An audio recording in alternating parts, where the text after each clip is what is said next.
Thank you very much for this opportunity to actually present this particular topic. Once again, my name is Croft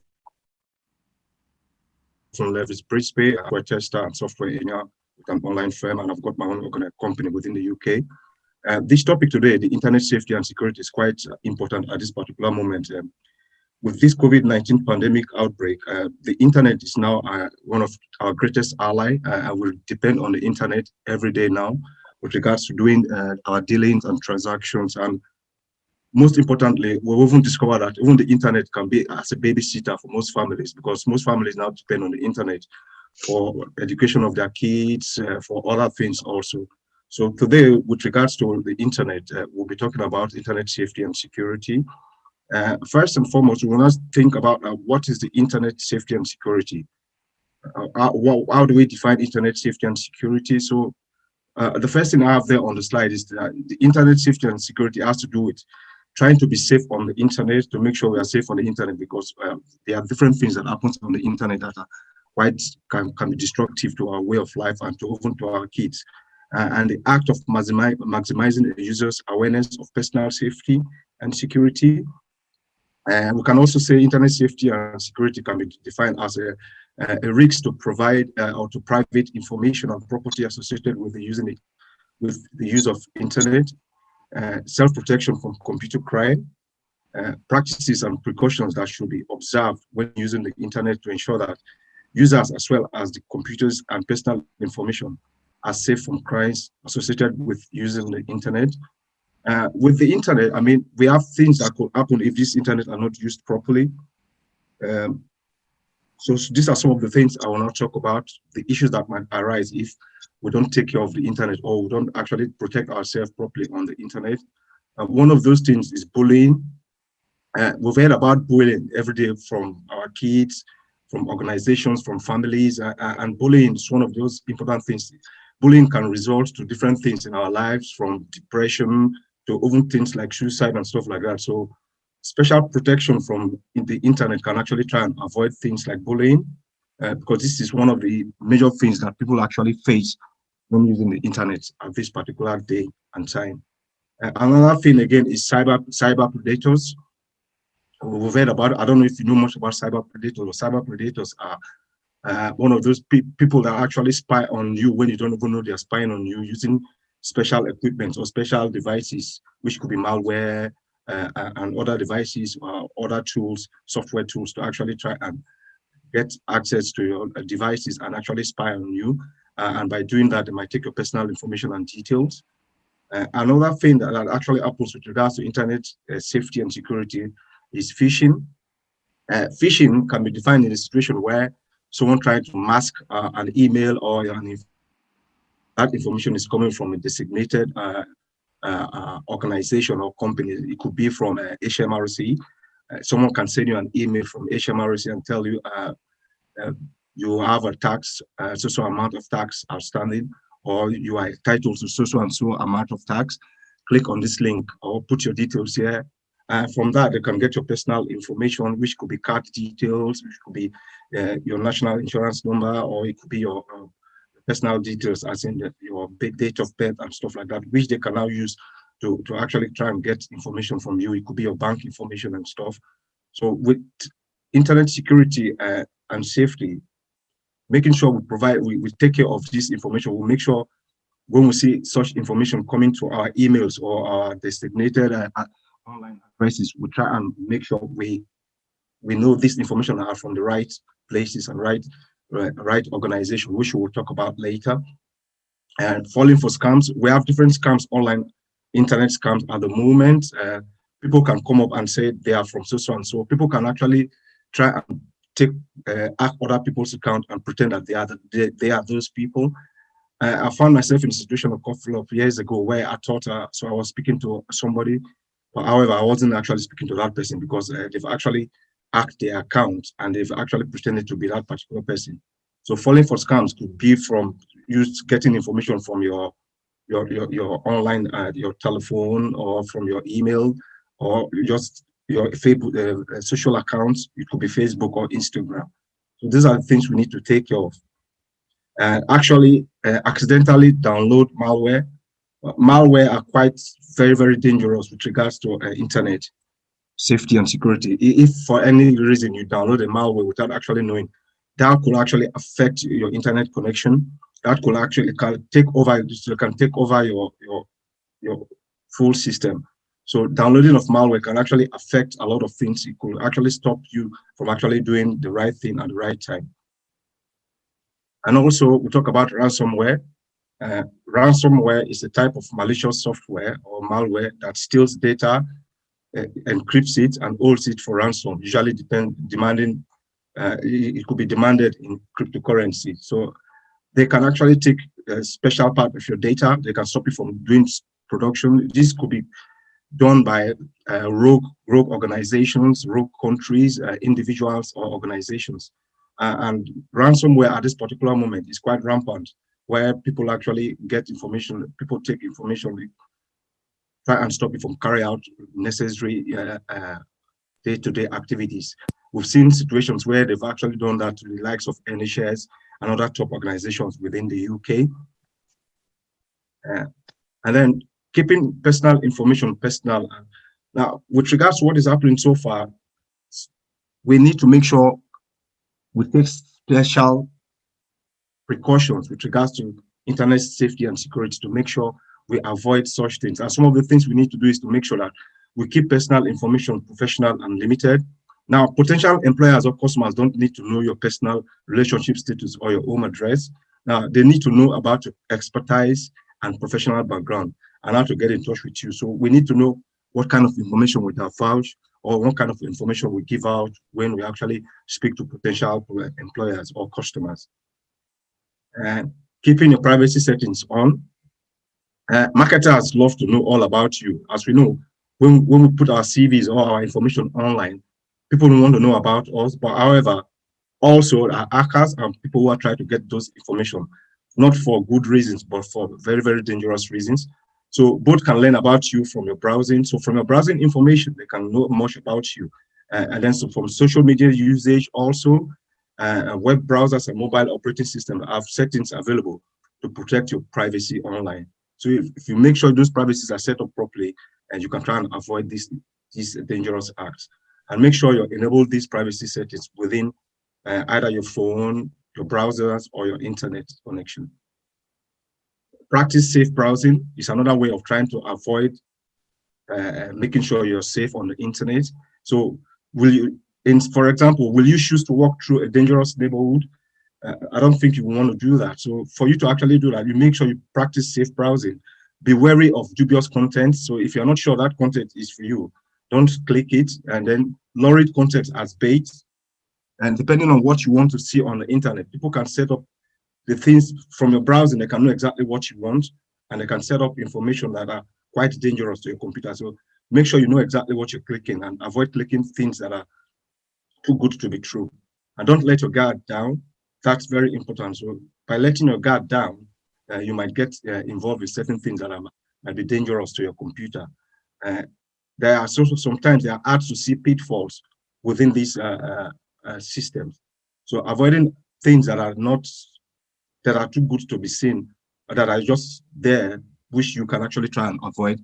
One careless click could expose you to personal detail or infect your device with malware, and resist the urge to actually click what you think is not right.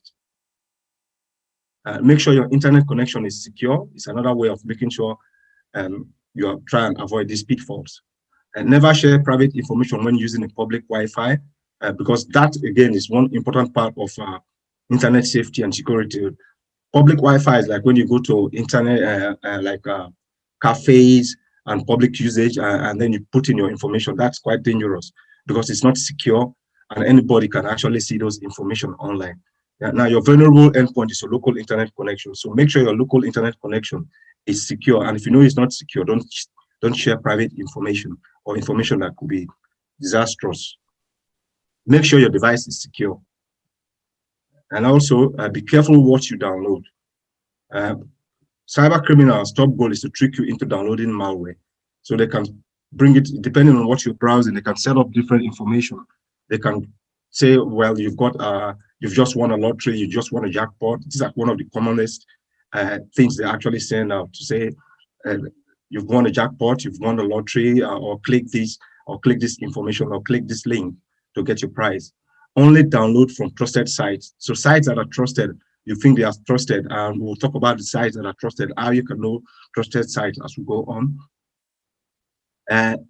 Then again, choosing strong passwords.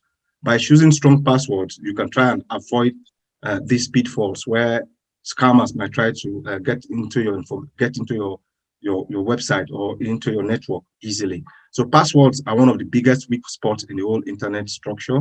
You need to choose a strong password. Now, a strong password is one that is unique and complex. So you use a combination of numbers. It could be alphanumeric passwords. Make sure they're quite unique, and make sure they're not simple to actually get in. So sometimes people just use 1, 2, 3, 4, 5, 6, 7 as a password, or they could use ABCD. These are quite easily detectable by scammers and hackers. So use a strong password that is quite unique, combination of alphanumeric characters and even symbols. And use a combination of numbers, alphabets, symbols, and special characters. Password manager software can help manage multiple passwords. So we have a situation where if you go to Google, have a password manager where you can manage your passwords. And if for any time you want to log into your system, it reminds you of that password. That will make your password safe and strong. Now, make online purchases from secure sites. Now, you have to make sure the site you're buying these items from is a secure site, because sometimes they might trick you to think that this site you're buying, whatever you're buying from, are quite secure. Only supply information to sites that provide secure and encrypted connections. You can identify secure sites by looking for an address that starts with HTTPS rather than simply HTTP, because the S stands for secure. So make sure you see that the site address is HTTPS, and also they may also be marked by padlock icon next to the address bar. Make sure you look for that address padlock icon next to the address bar, and that will help you moving forward and make sure your internet is secure and safe. Now, be careful what you post online. That's one of the biggest things people do these days. People don't actually think about what they do. They just post online. The internet never forgets. Whatever you post today, you might see it in the next 20 years, even when you're gone, in the next 100, and you'll be reminded all the times. So don't be haunted by your past posts. And images may be deleted, but people might still have copies. And again, they always say the internet never forgets. So be careful what you post online, and make sure whatever you post, you think about it properly before you do the posting. Be careful who you meet online. And this is very, very important, because most people are not what they seem to be on the internet. People you meet online are not always who they claim to be. They might be people entirely different from what you think they are. Now, fake social media profiles are a popular way for hackers to cozy up to unwary web users. So they use fake profiles. They could be profiles of your families, profiles of your very good friends. They can pretend to be who they are not online. And also be as cautious as sensible in your online social life. I know it's not easy for us to be cautious, but you have to be sensible. As we live in our lives today online, so we need to live, outside the internet, we need to be cautious online also. Now, keep your antivirus up to date, because if your antivirus is not up to date, you might have issues with this internet security and safety. So internet security software cannot protect against every threat, but will detect and remove most malware. So if your antivirus is up to date, then you can actually be sure that at least 80% of malwares or antivirus or malware or software that can affect your system are actually trying to protect it. Make sure it's up to date, and be sure to stay current with your operating systems updates and upgrades to applications you use. If you follow these simple rules, you might try and have at least 70 to 80% protect your system from unwanted access. What is the importance of online security and safety? Online security protects people using them from harm by the devices and networks through awareness, education, information, and technology. Internet security protect devices and networks from harm by third parties, and they also protect sensitive information online. Another important part of this is the dangers of internet use to kids. Our kids are our life, and if they are not protected online, and then we're not doing ourselves any good. So computers and internet-connected devices become more common for work, play, or school assignments. With this lockdown, we discovered that our kids use internet more than they used to do before.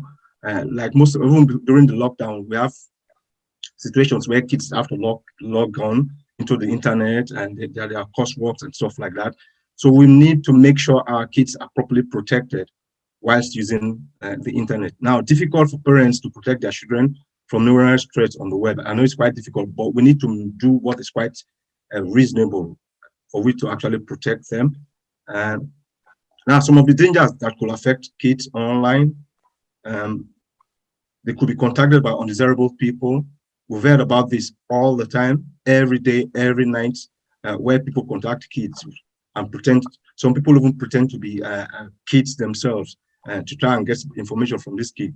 Now we have a situation like inappropriate content, where people share inappropriate content with our kids online.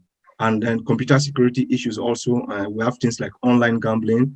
We have things like sexting, where people try and send lurid information to our kids. And then we have things like online grooming, where people try and groom kids online. So to be very protective of our kids, we have to make sure we protect our internet properly and the usage of our internet by our kids also. Now, ways to protect kids online. Now, the question is, how do we provide internet safety for kids? It becomes a daunting problem because many parents assume parental controls require extensive technical know-how. There are parental control which you can control your kids online, even when they are using the internet.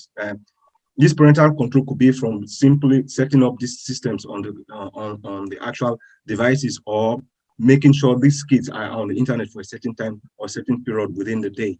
Some of these parental control could be how do we manage and monitoring our kids' internet access? So we have what we call parental control software, a situation where we can monitor our kids properly online. Now, if, for example, you have your kids online, you can be watching your kids, and you can know exactly what they're browsing, what they're watching online from your own devices also. You can set up antivirus software programs for these kids within their system also. Encourage kids to think critically and question what they see online. I know that is quite difficult, but we have to create a situation where we can talk to our kids and make our kids trust us as we trust them, so that they can tell us exactly what they go through and how to report this information, the things they see online, and show them how to report any worrying behavior they see online, which could be behaviors like if someone contact them online, if they speak to someone else online, if they think someone they are speaking with is not what they think the person is, how to report this information, and also making sure we trust our kids and our kids trust us also. They share knowledge and experience of relationships. We can share our knowledge and experiences with our kids, the things we've gone through, the things we've seen, create a scenario where our kids will know that the internet is not just a friendly face all the time. The face behind the internet is not what they actually see, and making sure whatever they see, they actually try and report it, and make sure they differentiate between friends and foes. To be very frank, there's not much for me to say. This is what I've got so far with regards to internet security and safety, just to keep the time. Thank you, Mr. Levis. Please, can we start entering our questions for Mr. Levis on the comment section, please? I have just checked. I haven't seen any coming through. So, first of all, thank you very much, Mr. Levis, for such an insightful topic. In fact, for me personally, internet, along with all the gloomy stuff we see, all the good stuff we can use it for. One of the dangers is the fact that it's this security aspect that you have just touched on, is very, very crucial to me. And we sometimes, when we surf the internet, subconsciously and subconsciously, we are exposing ourselves, by the sort of information we key in, knowingly and unknowingly, you see. So for me, it's a very, very crucial topic, whether you are an adult, whether as kids, whether you're professional or not. It's very, very important. if you are quite fortunate to work with an organization where, they give you their own computer, it's safer. But then again, there's a limit to what you can do with, companies kind of computer. So I think the focus here is mainly on your personal use of the internet and your devices you use, whether laptop, whether mobile devices, to connect onto the internet. I think that's where the key focus is. So thank you for that really insightful session, Levi. So the comments have started coming through. Thank you very much. I think I'll start reading them one after the other. So the first one here is from Jules. So, and the question reads, I have a question about sudden promotions which appear online.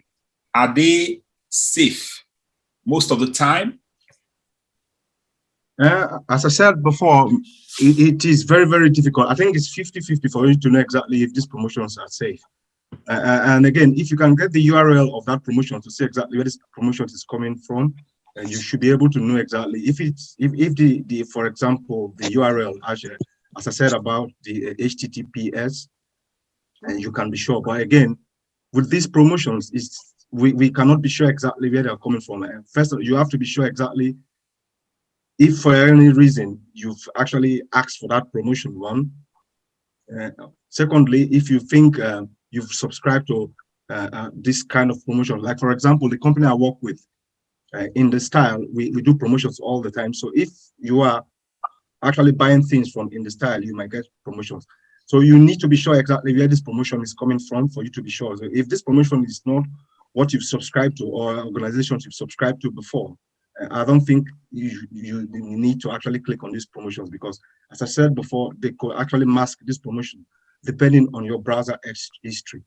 So it is 50-50. You have to be sure exactly what you've browsed through, and if you've gone through this a website that is related to this promotion, then yeah, definitely you might actually click on it. But otherwise, you have to be skeptical. Thank you. Thank you, Levis. Jules, does that answer your question? Yes, it does. Yes. I'm glad I'm hearing this, because I tend to I get caught in by these things, and I think, oh, actually I could do with some kind of relaxing, I don't know, oil diffuser or whatever that's sold. But then it's stupid of me to do that, because I'm putting my online details on, and who knows, even if they do send me the product, how do I know then later they don't have my details somewhere? I don't know. And they're not going to be trying to take stuff out of my account, for example. It's like little things like that. You're never quite sure whether it's a legal company or, maybe they're kind of semi-legal. They make products, but they, at the same time, they may be, they can also be acting as kind of scam artists and collecting your details for all sorts of strange fraud type situations which occur later in the day. And then you don't know who's, for example, there's money. Sometimes I question certain things in my account, which, I think, oh, I don't know what that is. And even the bank can't tell me what it is.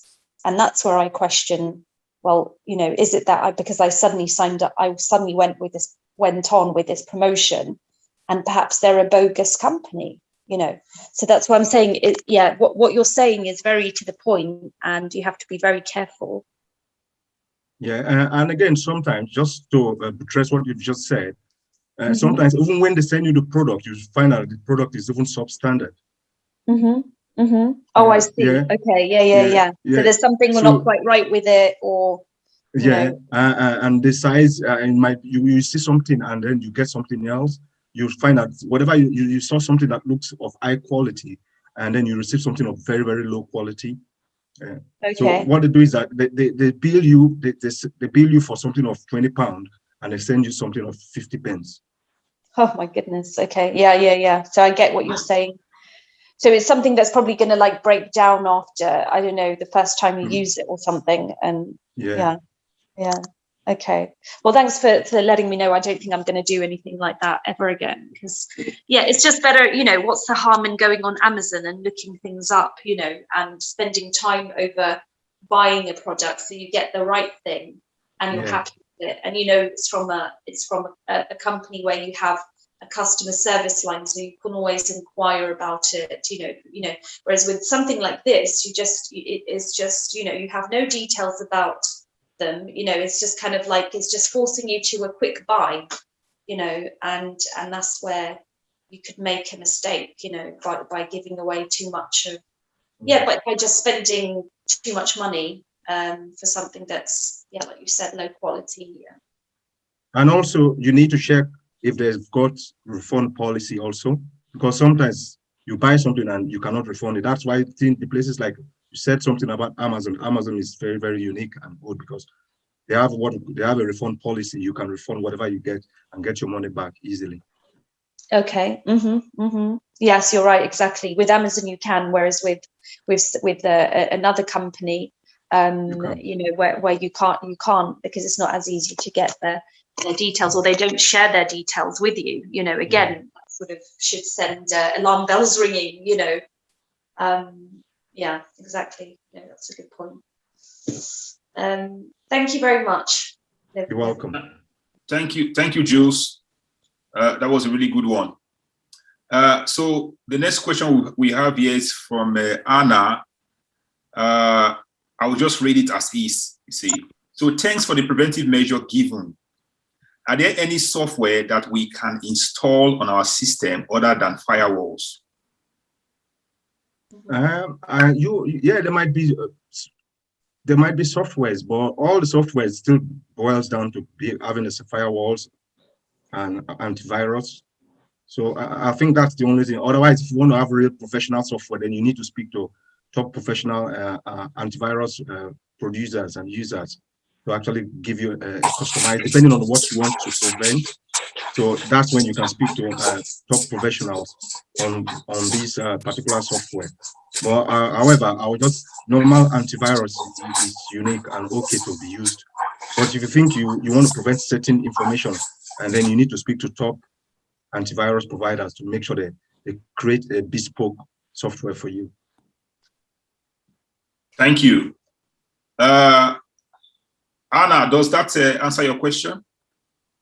Yes, thank you. Welcome. Thank you, Levis, for that answer. So the next one we have here is from Juliet. So Juliet is asking, what can communities do to help stop the scammers? I think what we are doing now is one of the things we can do as a community to actually try and prevent these scams. If we can get this normal seminar like this regularly and try and training programs and on internet security and the things we can do to prevent this, it will go a long way to actually make sure these scammers can actually be prevented. This is the best we can do. Just sharing this information, knowledge sharing is quite important.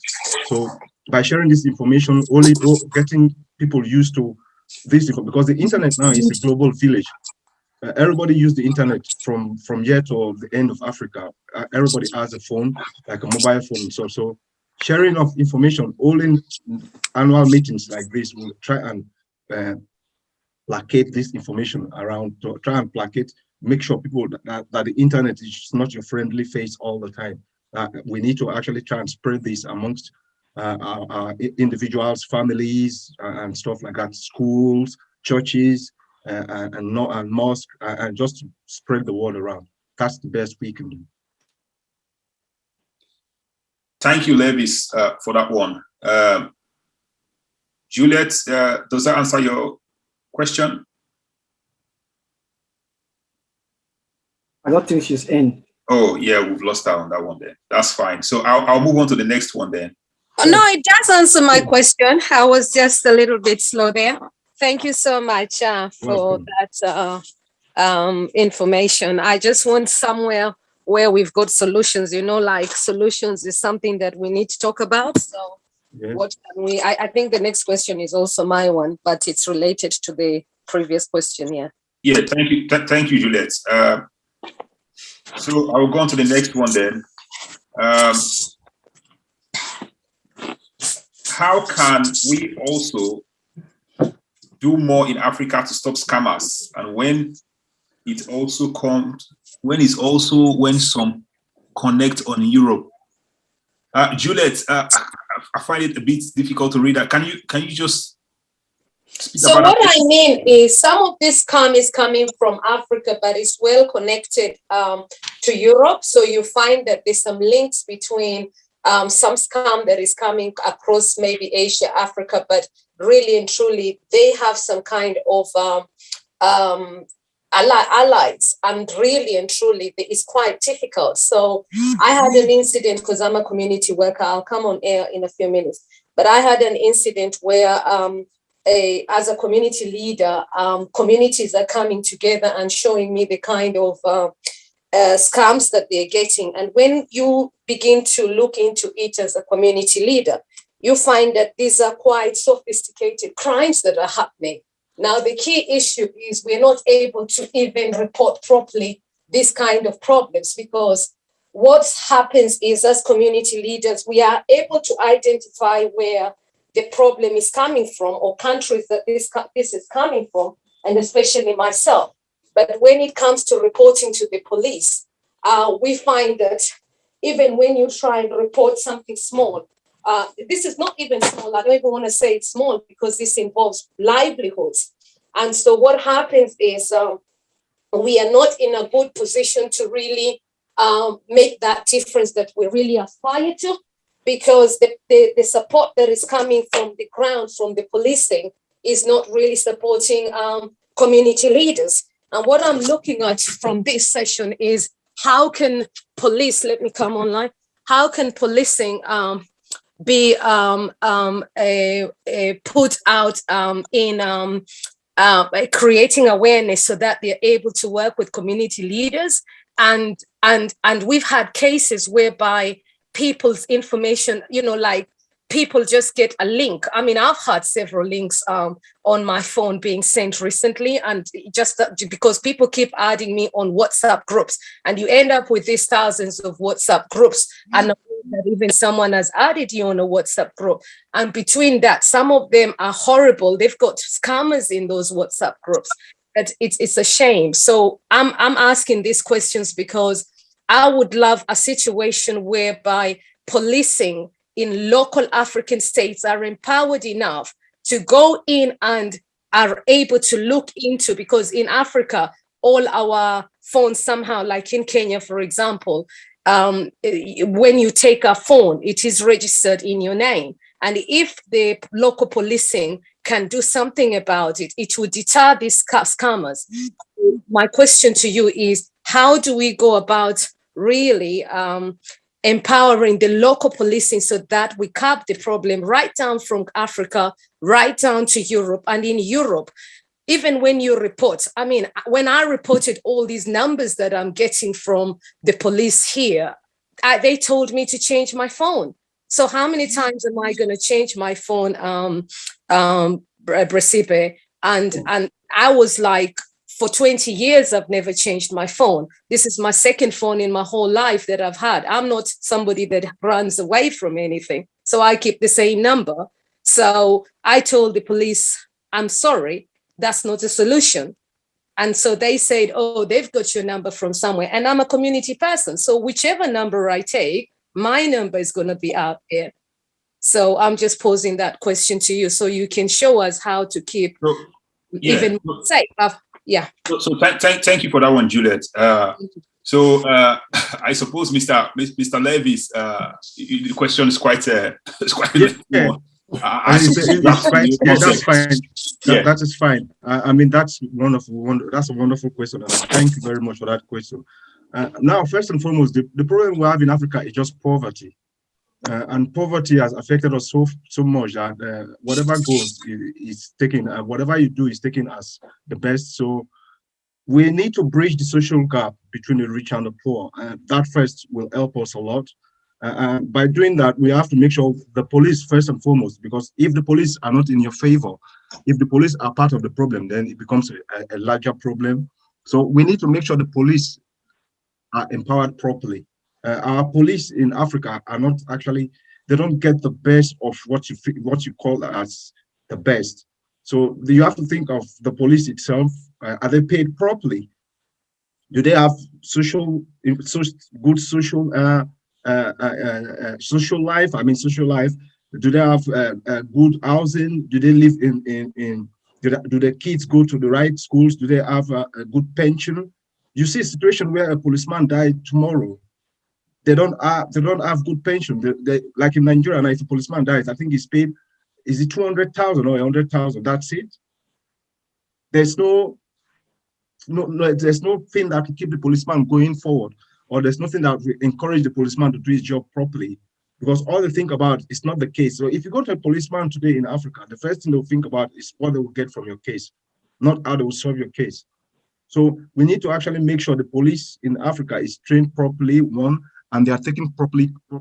They are taken care of, making sure they're paid properly. They have a social life, where a situation where if they are sick, their families are sick, they can be taken care of. So if you settle these things, and then the idea of taking a bribe or doing whatever will be a second thought for the policeman.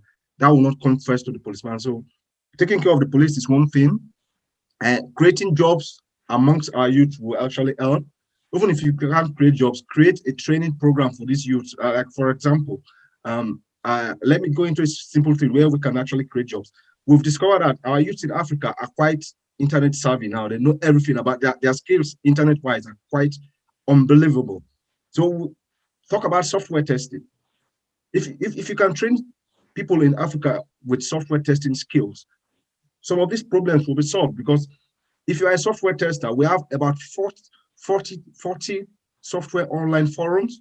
These online forums, what you need to do with these forums is for you to register as a user with these forums. You don't need any education. In as much as you can read and write, you can be a member of this online forum. Once you're a member of this online forum, you have a simple test. They give you a simple test. For example, we have one of the forums called UTest. UTest.com is an online testing forum. If you're a member of UTest, you do a simple test. After you've done the test, you will now be made a paid user of that forum. If you're a paid user of that forum, irrespective of where you are in the world, you will be sent paid jobs. So if you're in Kenya, if you're in Nigeria, you will be sent these paid jobs, depending on the status of the job. Now, these jobs it could be Africa only, it could be world only. So if you can apply for these jobs, get your details on these platforms, and then you will be paid once you finish these jobs. These jobs could range from you finding a bug from $20 to $50. Sometimes you could have a situation, if you are that good, you could have a running contract for 6 months where you'll be working for a company based in America or other parts of the world as a software tester. So we need to think about these things and train people on this training, on this software testing and other, because we have different forums. And being a member of this forum will help you a long way. Because when I first became a software tester, I was a member of one of these forums, and I actually wrote things about different topics on how we can create jobs for some of developing countries. Using an example of Delta State, where I'm from, how we can create jobs for the teaming youth within the organization. So by creating these particular forums, by enlightening our youth on how they can join these forums, that could, in the long way, reduce some of these issues we are facing.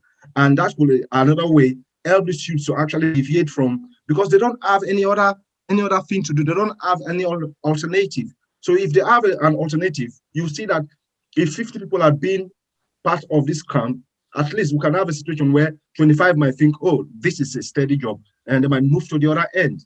So constant training, provision of jobs, like I've just said, will actually try and reduce these issues we are facing with Africa.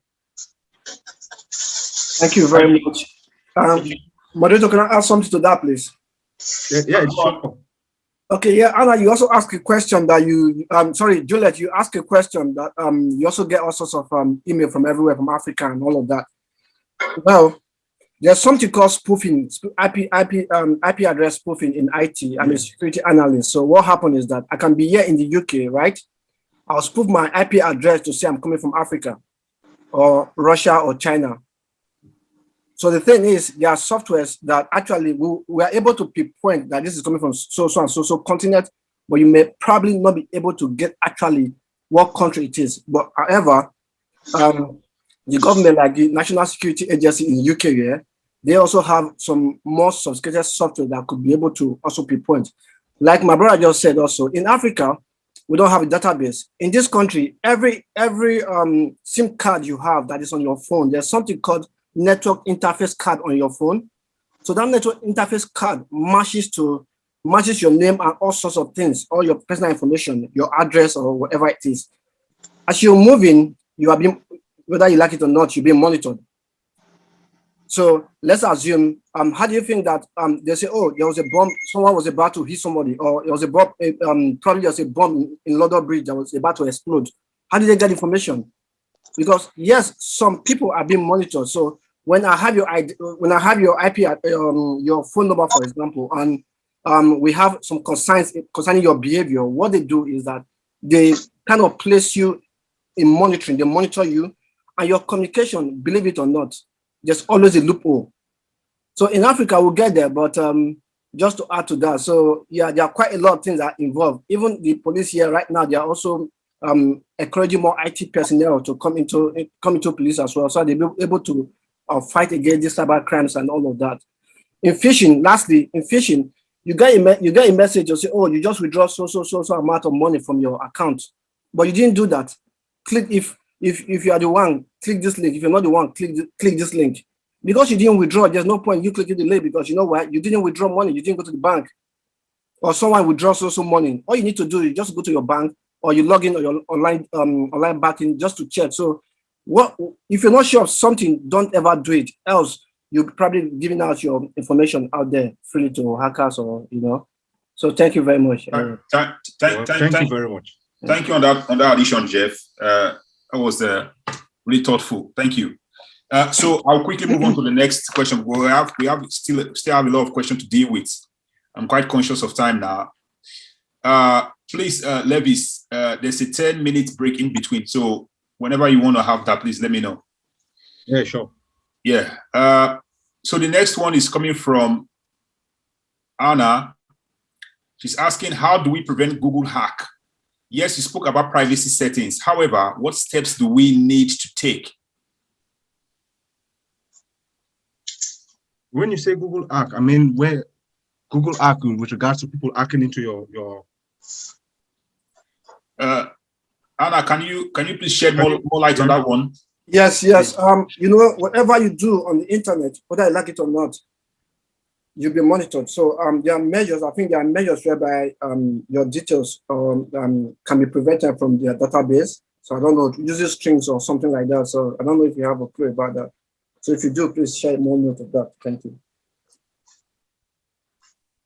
Yeah, I don't know exactly when you say Google hack, I mean, but with regards to hacking itself, I think hacking is a generalized way of trying to avoid any information that comes into. The only way I can see is just making sure your antivirus is used properly. If it is Google hack, and then definitely you need to actually make sure your settings are set up properly. That's the only thing I can say in this situation. Thank you, Levis. So the next one is from Tare Ingo. So suspected malware messages come to my phone often these days, even when I did not subscribe to anything. And even when I refuse to acknowledge and try deleting such suspicious messages, they don't delete. What is the way out? There's every likelihood that you must have actually clicked on an information that is related to where this information is coming from. So the best our advice is to try and maybe try to switch off your phone, switch it back on and see. Otherwise, you can actually set your phone to factory reset if that is possible. If you will not lose any more data or information, that is the best way. Totally clean them off. Okay. Yeah. Please, before you do factory reset, make sure you have a backup. That's what I'm saying. Make sure all your information are backed up properly before you do that. Okay, Brisbane. Thank you very much for the beautiful and very relevant presentation. The powerful points that you just you dished out. Still on this, I experienced sometime about a month ago. These messages came, and I was actually called. That at I won this and I subscribed, I paid for a phone, an iPhone 11 or so, and that the money will be deducted from my account and all those stuff, you know. So it was that call that woke me up from sleep. So I was just responding. Before I knew it, they almost hacked me. They got my details. So I had to quickly stop them at that point and rushed to my bank. I got in touch with my bank and eventually I had to change my bank card. So I don't know if that's that's enough. Yeah. Because they actually got my details and they were almost defrauding me of £1,500. Wow. I was just lucky, almost there. So that could be the reason why you're still getting those information, because they might still have, they are still sending those information. They still have access to your phone. That's why you are still getting the information, because it's still from the same people. Okay. So as I said, if you can back up your phone properly and do a factory reset, that is the only thing. Otherwise, maybe you try and get, if there's a phone antivirus you can get to see if that could help. I actually installed the AVG. On your phone, yeah? Yeah. Mm-hmm. If those things are coming, just don't click it. That's the only thing I can advise. Well, because you've already clicked that link at the first time, maybe that's why they still have access to your phone. But if you have that antivirus, don't just click it. As you said before, you can do a factory reset after you've backed all your information and see what happens. Okay. Good stuff there. Thank you very much. Thank you very much. My phone is so loaded. So I've been quite some work. Okay. Thank you, sir. Wonderful. Thank you very much. Thank you, sir. Thank you, Levis, for that brilliant answer there. So the next one here is coming from I think Tare again. Mr. Tare again says, I occasionally receive the following urgent message: warning, urgent, protect your phone. If I click, it leads me to downloading seemingly from one antivirus software to another that don't actually work. How do I resolve this? I think it's still the same information we've just said before. They've got you in a loop now, which goes, so they've got you on that particular loop where they think they can actually get hold of whatever information you've got there. So as you said before, what I've just advised would be the best thing for you to do. Thank you. We also have another one here from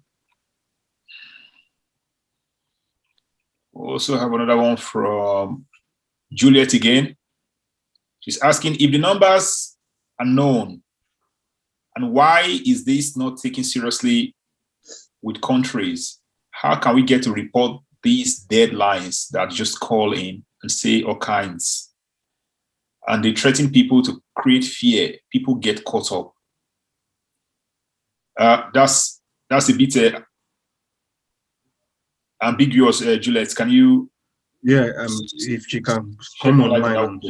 So what I'm explaining there, Martin, is I get these strange phone calls. Oh, I'm a tax collector and all that kind of thing. And then sometimes they call me from all kind of places like employment and all these.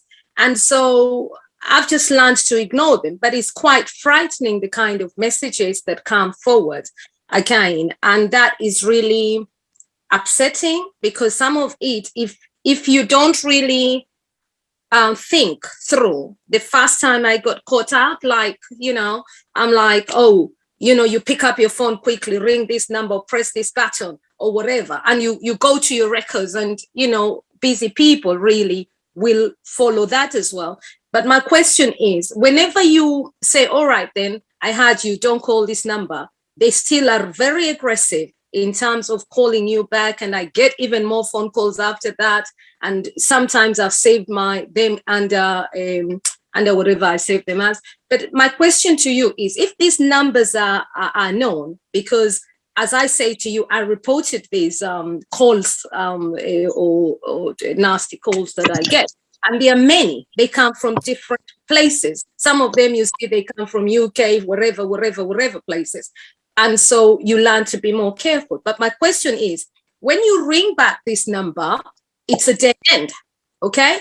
And if you ring the police and you give all these listings of this number, what time, whatever, nothing gets done about it. And you're here telling us that actually there is a system that they can connect to and do their job properly. So I'm trying to grasp what I can do as a person to really make sure that I understand I can hold account to the police and say to them, right, here you go.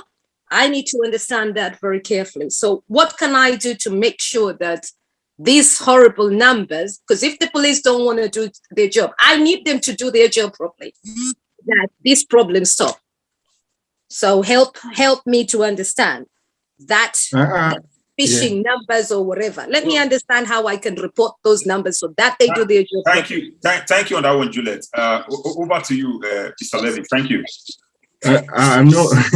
I know it's quite difficult because even me, I get those kind of calls every day because those cold calls, they come from everywhere. Like my friend said rightfully, it's spoofing.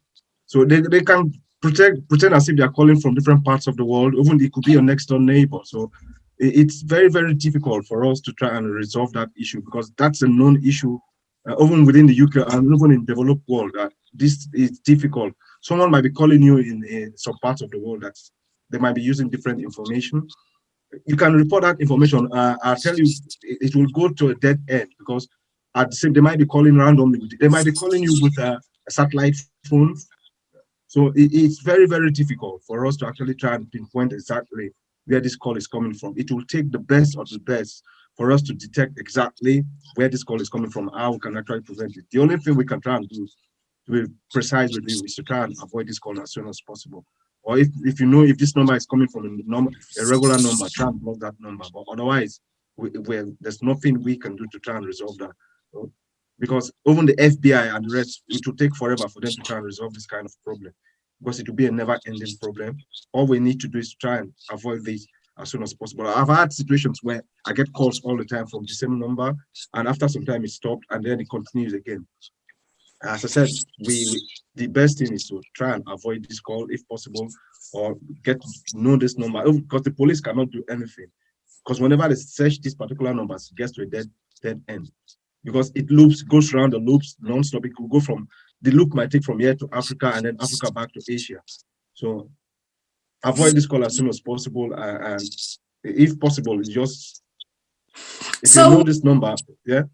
Why can't you, if that is the case, and you're saying that from which country that it's coming from, why can't they set up their Interpol so that they get to the location of place? And that's why I'm asking you as internet security, why can't we get to the bottom of this? Because internet services is growing and we need to protect people.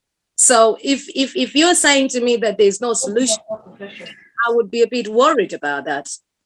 Yeah, definitely. I am worried too, to be very precise with you. But this will take a lot of regulations for you to actually do that, because you need to go from different, you have to have the government regulation, you need to speak to NCCC one, and then you need to speak to the providers.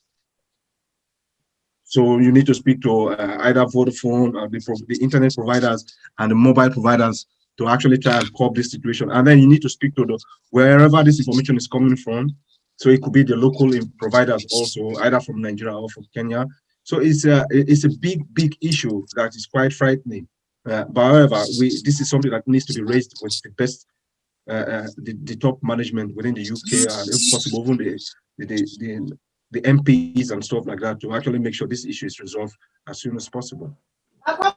Thank you, Mr. Levy. It's a very broad subject. If we ponder on it, I think it will take the whole of the time. It's a massive topic, and I think it's very, very much debatable, in my opinion. So I think this is one for further research. You know, if it's an area of interest, obviously, I think it will require some sort of further research. You see, so again, regulation you mentioned is quite crucial in that sort of regard, because again, it's not an individual issue, so it requires a wider sort of consultation, whether in the government circle or accredited organizations that can manage this sort of issue. So I think it's broadly beyond the scope of this subject, really. Thank you so much.